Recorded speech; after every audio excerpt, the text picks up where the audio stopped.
এই দাদার অরুণ কুমার মাইতি। দাদার একটু নাম অ্যাড্রেসটা বলুন। আমার নাম অরুণ কুমার মাইতি, আমি কলকাতা পূর্ব মেদিনীপুরে বাড়ি।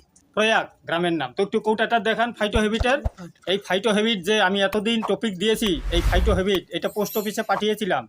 উনি খেয়ে কী কী রেজাল্ট পেয়েছে, কি আরাম পেয়েছে ওনার মুখ থেকে শুনুন, একটু জোরে করে বলুন। হ্যাঁ, আমি এটা খেয়ে মোটামুটি আমার শরীরে খুব এনার্জিও আসছে, হ্যাঁ। সুগারও কম আছে। মানে সুগারের ওষুধ খেত, এক সপ্তাহ খাওয়ার পরে থেকে সুগারের ওষুধ বন্ধ করছিলেন? বন্ধ করে দিয়েছি। আচ্ছা, প্রেসারও ছিল, বিপি, এই প্রেসারের ওষুধও বন্ধ করেছে। বন্ধ করে দিয়েছি। সত্যি বলছেন তো দর্শকদেরকে? হ্যাঁ, মিথ্যা কথা সত্যি, বলছেন না তো? সত্যি। তো ঘটনা হচ্ছে ওনাকে আমি ফোনে এই কথাটা জিজ্ঞাসা করছিলাম, দাদা সত্যি কি? আমি খুব শিগগিরই আপনার ওখানে একটু ভালো রেকর্ড রেজাল্টের করতে জন্য- আসতে চাই। উনি বলছে মোস্ট ওয়েলকাম, আসুন। ইনি ডিজিজ ওয়ান সলিউশন, এর কোনো সাইড এফেক্ট নেই। তো বলুন দাদা, একটু ফাইটো হ্যাবিটের জয়। ফাইটো হ্যাবিটের জয়। আমরা সকলেই এই ফাইটো হ্যাবিটের মাধ্যমে রোগমুক্ত থাকতে পারি। অসংখ্য ধন্যবাদ, থ্যাংক ইউ।